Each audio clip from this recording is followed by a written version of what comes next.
You were listening to the Christopher Chaos Podcast. Let's talk Army. With U.S. Army veteran Christopher Chaos. What's up, my friends? Welcome to another podcast highlight episode. This is clips, sections, I guess, from the live podcast that we do within the Discord server. If you would like to listen in live when we do this every other Thursday, check out the link down in the description box down below to join the Discord. It's free to join, so check it out. For this episode, it's me and two other individuals that are also moderators for YouTube and the Discord server. Both of them Army, one being an Army veteran like me kind of a thing, and another one that is currently in the Army. So for this episode, we were focusing on kind of talking about stories from Army basic training, some of our experiences, things that we experienced to kind of share between each other for you guys to kind of listen to. The episode actually starts off with us talking about kind of like, did we kind of try to lay low? Did the drill sergeants know who we are? Or did we kind of like slip under the radar? So it kind of starts off the episode with that kind of topic and then kind of going from there into other stories from basic training. So give it a listen and check it out. Yeah, damn. What about you, Argo? Did they seem to know you pretty well in basic, or were you able to kind of slide under the radar? Personally, I was able to kind of just dip and dive and avoid drills because I was just an average dude doing average things, not being super high speed, not being super low drag. But I was known, unfortunately, because of my bunkmate. Because they would team you up, like in pairs of twos or whatever. They're like, "This is your battle buddy. You guys have each other's backs." And this dude is just terrible. It didn't matter if it was week 1 or 2 or if it was week 7 or 8. This dude was still doing the same shit. And I almost this guy almost got everybody dropped outside at like 2 a.m. when we were doing fire guard because he took forever to get into his OCPs and everything and come downstairs on time. Dang. Yeah, I was guilty by association, unfortunately. Yeah. Speaking of fire guard, how about that one? Anybody got any fun fire guard stories from basic? There's only one good story for fire guard. Yeah, me too. And that's catching people sleepwalking. Yeah, I had that not in basic, but we had a guy in AIT that I caught with it. There was 2 of us on fire guard at a time in AIT, and we caught a guy sleepwalking in AIT. I have a couple of good instances. We had this one really, really large man. He was like 6 feet tall, very heavy built, redhead man. He would ever so often just get up out of his bed, grab all of his bedding, shove it in his locker, walk straight to our PG and just stare at him. Spooky. To the point where he stared so hard that he woke up the PG and he goes, "What do you want, man?" Looks at him and he's just got this blank stare. Then he walks back to his bed and lays down on it. Be creepy. Some exorcist type stuff. Yeah. Yeah. Then other than that, we had this one guy who was so paranoid about the drill sergeants that ever so often in the middle of the night, he would just suddenly just jump out of his bed into parade rest. Damn. He would just go, you hear it like a big slap. Yeah. Because he's just snapping into the position. And I'm just like watching this guy. It's like almost every night. Dang. What about you, Argo? Do you have anybody sleepwalking while on fire guard? Can't say that I have. I haven't had any sleepwalkers. I do have one story about fire guard and everything, and I just want to preface this to everybody who's listening right now, or will, if it goes on YouTube. Don't try this at home. Like, do not, 100% disclaimer. Do not try this at home. Well, now that that's out of the way. So I was on fire guard, and it was maybe like 1 or 2 in the morning, and it was literally, I want to say like a week or 2 before we were going to graduate. And I see these 2 lieutenants just walk in. And I'm like, what the fuck's going on? I'm like, what the hell?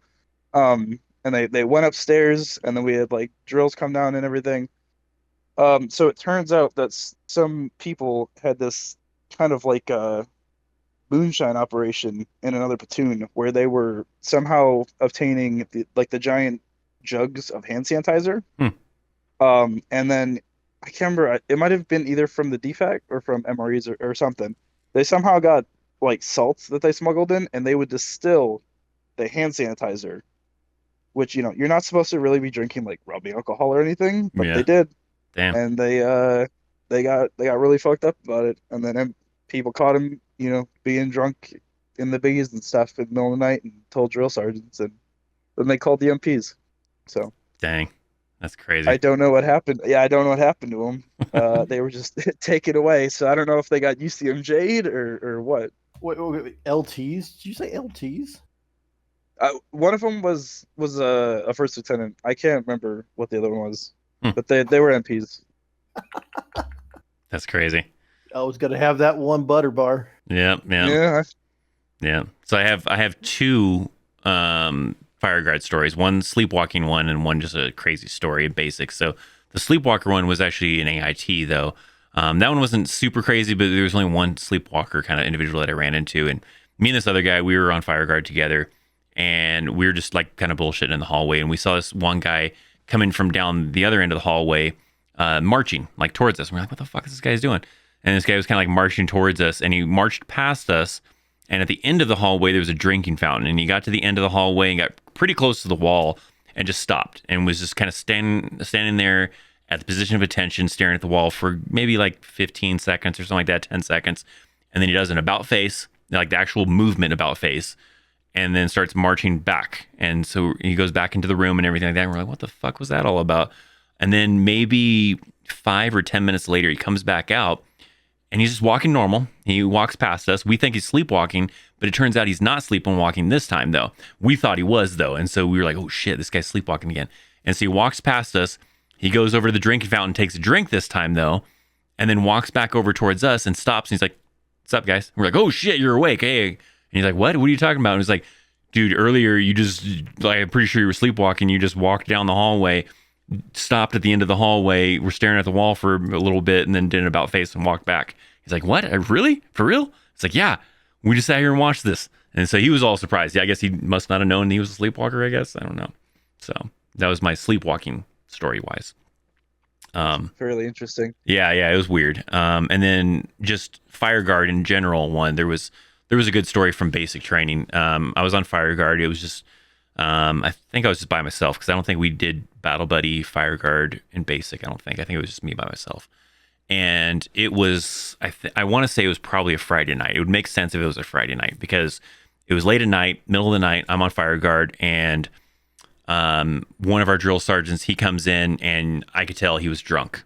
He was drinking, and he comes in, and I'm on fire guard, and he starts flipping on the lights. I'm like, oh shit, it's going down, and I'm on fire guard and everything like that. And so he woke everybody up, and then I had to go back to my position, in front of my bunk. To go stand over there, and he was kind of just like ragging on everybody, and he's got some female with him. He had some female with him, and I think he's trying to show off in front of the female or whatever the deal was. And he's just kind of doing his thing or whatever, and then that lasted for maybe like 5-10 minutes or something like that. And he turns the lights back off, so everybody goes back to bed. I'm still on fire guard, and him and the female go inside of his office that was inside of the big bay area, and for the last like half hour or whatever it was that I still had fire guard, they did not come out of the office. So I can only assume what was going on behind the closed door of that office on that Friday night while he was drunk with that female. Jeez, you didn't hear any noises coming from the door? No, I didn't. I also wasn't going to try to like go listen up by the door or anything crazy either. So I didn't want to try to do that. But yeah, they didn't come out during my shift. So I don't know what time they eventually came out of there during somebody else's shift, but they didn't come out during my shift. What about the worst smoking? Can you think of the worst smoke session that you got stuck in? Man. Do you want to go first, VGMR? Go for it. Go for it. Jesus. Okay. So this was during the Anvil, right? So it's after White Phase. You go to the Anvil, you stay out in the field a few days. It was so cold and windy in Fort Leonard Wood because I went in the fall, so this had to be like middle of October, and it was raining. It was windy as hell. We still had, because in basic you get all the stuff that's been passed down. So we had the digital. Luckily, we got tents, but we got like the digital tents, and all the zippers were broken and wouldn't zip up your doors. So like I was so cold because I didn't want to open my sleeping bag because it took up like half my ruck, and I knew it was gonna take forever to shove it back in there. That I just laid on the little sleeping mat inflatable thing. Um, and it was like freezing. So the first night I probably barely slept. Second night I was on fire guard. Um, and normally they have like little fire barrels every once in a while. I was like, oh well, I get like an hour before my fire guard shift. Like I'll just hang out by the barrels and just keep warm, whatever. And they're like, nah, like get out of here, fuck off, go to bed. And I was like, okay. Um, it being literally pitch black and not have anything to do, like having any books or like people have their phones and stuff like that. Like you can't just scroll through social media in Yeah. basic. So I was just bored out of my mind, but I was also so sleep deprived that I was like, I'm gonna close my eyes for like 5 minutes. I got like 45 minutes. It's whatever. My body sent me into a into a coma, so I just passed the hell out, and I wake up to somebody violently shaking my tent. I was like, okay, like I'm up. That was kind of rude, but like cool. So I throw my boots on and like half asleep stumble through the woods to meet up. I had somehow made it to where I had technically missed like the 10 minutes before hit time, but I had made it on time Hmm. for my fire guard shift. So I was just like standing around um and like just waiting for people. I was like, hey guys, like what's up? And but drill sergeant is like he's like, everybody wake up, like get up, and then comes up to me and is like, what the fuck is your issue? Why you want to be such an individual? You don't want to show up for your hit times? And he's like, you know what, just push. Just push. And I was like, what the fuck? I was like half asleep and was really confused. So I was like, what's going on? Like what? I was like, okay, drill sergeant. So I just kept on doing push-ups. I think I did like 130 or Jeez. something over the course of like 15, 20 minutes. And they dragged everybody else out, and then they're like, get up. And they're like, do squats. And I was like, oh yeah, drill sergeant. And they're like, all right, everybody say thank you, private. And there was like, thanks. And then they did push-ups, and I got called out, and I was really confused. Dang. So I'd ask later, I was like, what? Like, I went up to one of my friends. I was like, what the fuck just happened? Like, I'm so confused. What? And they're like, oh, you missed your hit time. And I was like, I did? It's like, seriously? So, but apparently what had happened was I left the tents and cut through the woods one way. As I was doing that, the drill sergeant was coming the other way. So I had missed him. And yeah, so that wasn't fun. And I was thoroughly confused. Yeah. Dang. What about you, VGMR? Was the worst smoke session in basic? When I joined the army, I figured that I was going to be in a higher echelon of people, honest, hardworking, and generally nice people. My greatest smoking I have ever had in basic told me that that was an outright fabrication. So we all know about accountability, right? Of your personal items and your equipment. Mm. Well, you write your name in Sharpie. Some Joe lost their 2-quart canteen. Oof. So while everybody was doing things and everybody had their equipment down, he decided to grab somebody else's. It just, by luck, it was mine. We had all of our 2 quarts together. So it wasn't like, I had mine unsecured somewhere, random. We were all together. And he just grabbed mine and quickly put it in the little pouch that it comes in. Because he had the pouch, but not the canteen. So now he was squared away and I wasn't. And the worst part is that I didn't do a single push-up. I had to watch everybody else do it. Dang. And I'm taking the blame for something I had zero control of. And I became more self-aware about people are not there to help each other.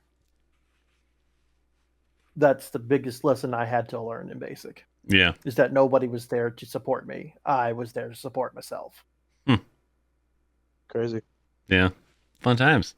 Yeah, my worst smoking didn't have really a story as to why. We just got stuck doing it. It was just a middle of the night one. This was one of those middle of the night ones where the drill sergeant came through and woke us up in the middle of the night and decided that, you know, he's gonna have a little fun and he's bored as shit on duty watching us at night or whatever the case was, and wanted to smoke us. So we all got woke up in the middle of the night.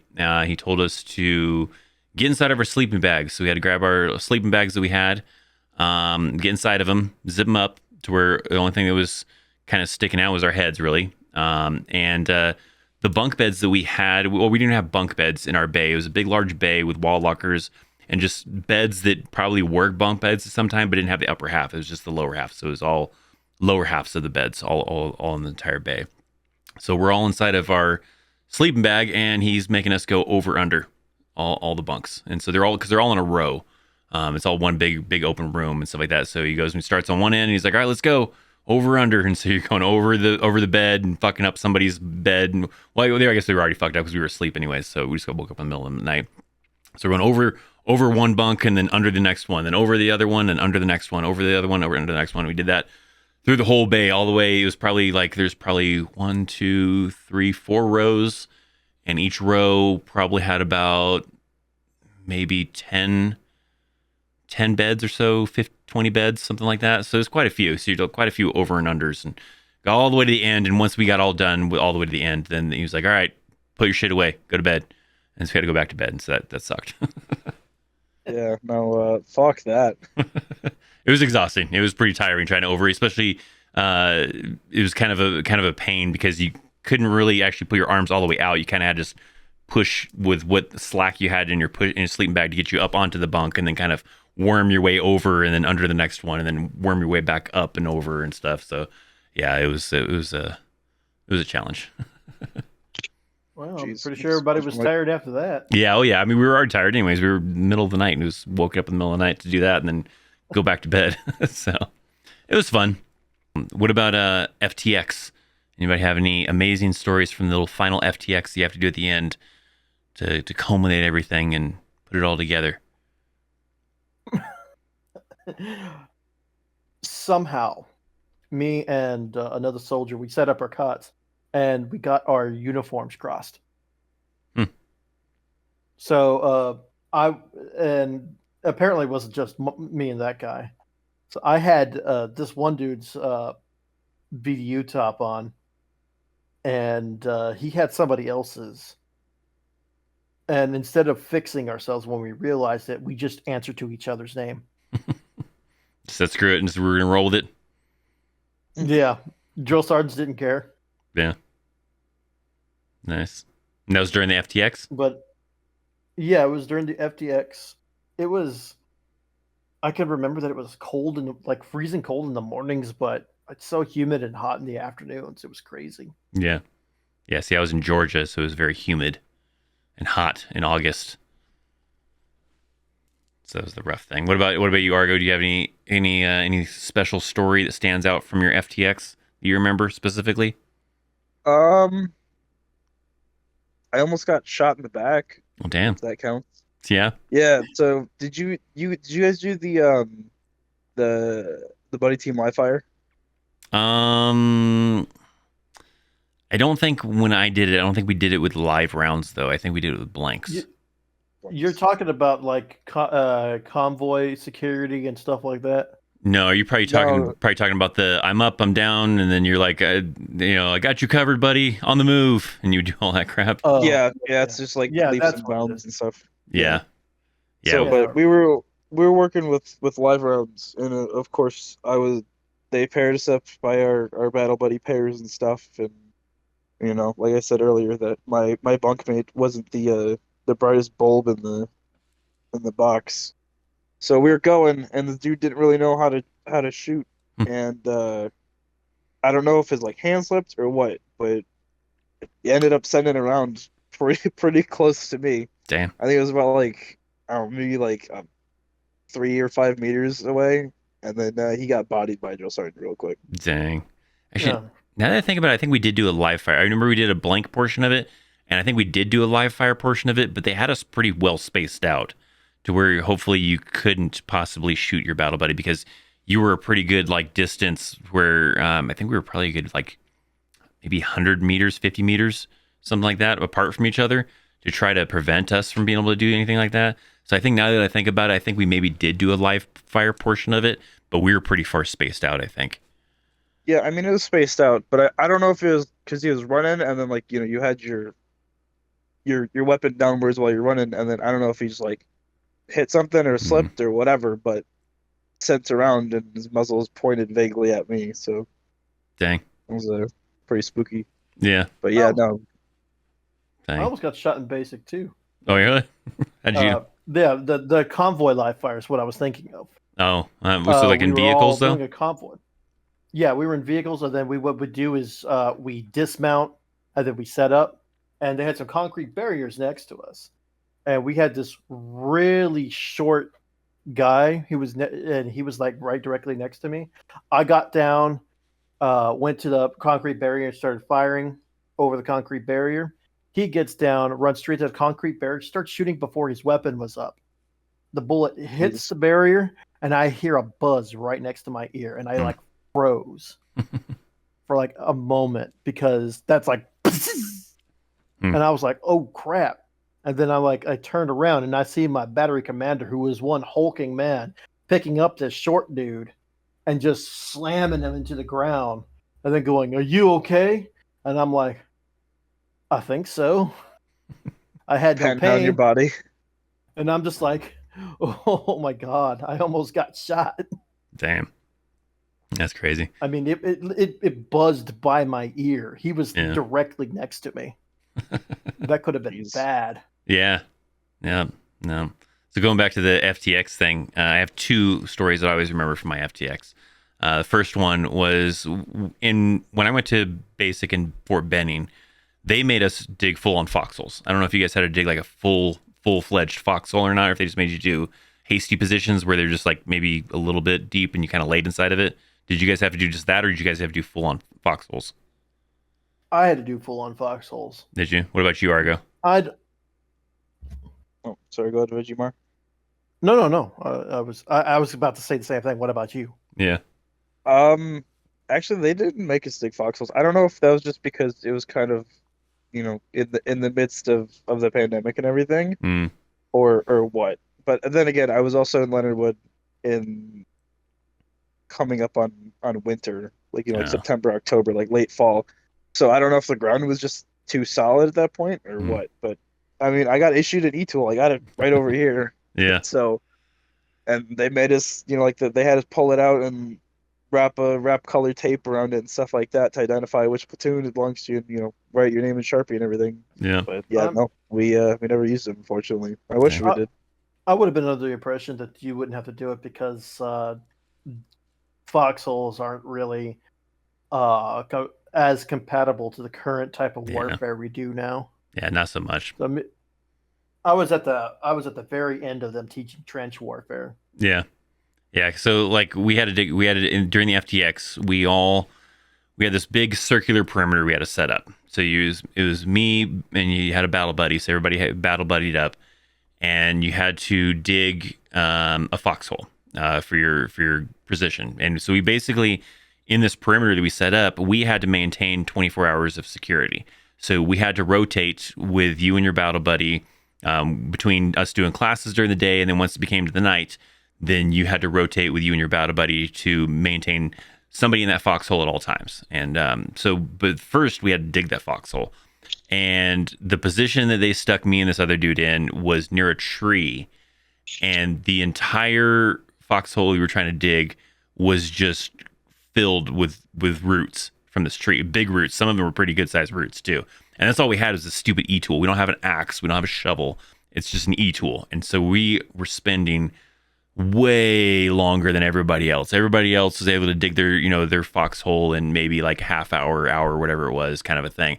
Where us, it was taking us forever because you dig a little ways and then you'd hit a bunch of roots. Then you have to use your e-tool to hack away at those roots and try to chop them out and try to, rip them out of there. And then you maybe get past a couple roots and then you dig a little bit and then more roots. And then you just forever. And then drill sergeants were even like taking turns coming over and checking out our foxhole. And they're like, holy crap, you guys got screwed, huh? And then they just let us deal with it. They're like, all right, just keep going at it. And you're like, God damn it.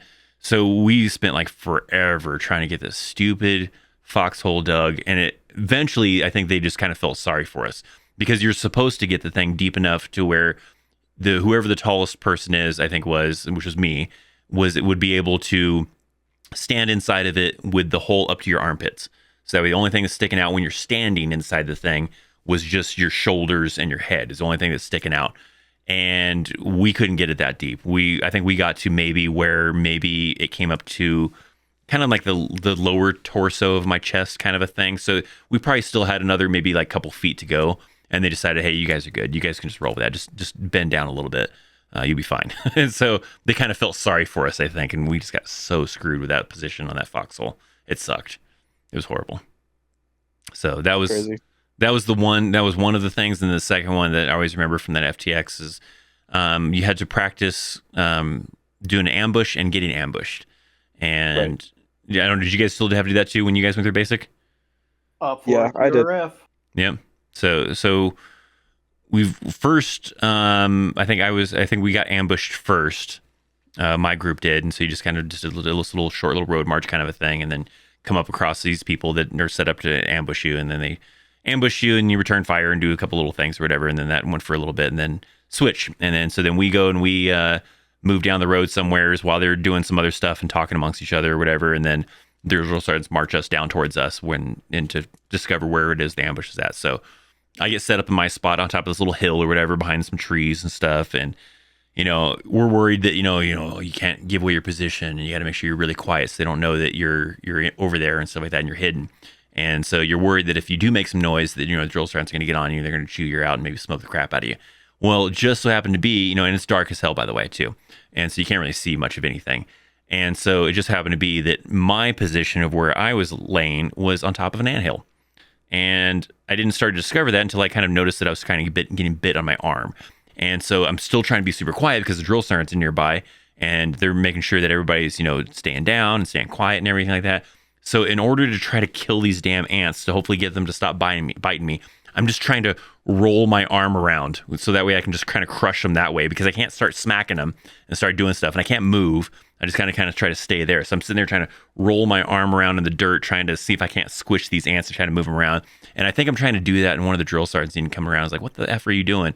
And I was like, drill sergeant, I think I'm in an anthill. There's a bunch of ants biting me. He's like, then move. Just move to a different spot. And I didn't want to do that because I didn't want to get in trouble for moving or something like that. So he had me move over. And the next day or later, I think the next morning or whatever like that, I looked at my arm and my arm's just all bit up all over the arm and stuff like that. I was like, God damn it. So those were was it just regular ants or was it like fire ants? No, I don't think there were anything too crazy because it wasn't anything that like really like messed me up that bad. You could see all the little bite marks all over my arms and stuff. My one arm, that you kind of see it all over. So it wasn't anything super crazy. Like maybe anything like fire ants. I don't think. I don't even know. Like I said, I never actually saw them. I just really saw the aftermath afterwards. So. Gotcha. There you go. That's the episode. If you'd like to listen to these live, just make sure you join the Discord server. Link down in the description box down below. Hopefully you enjoyed that. Thanks for listening. Thanks for watching. I'm Christopher Chaos. I'll see you next time. See ya.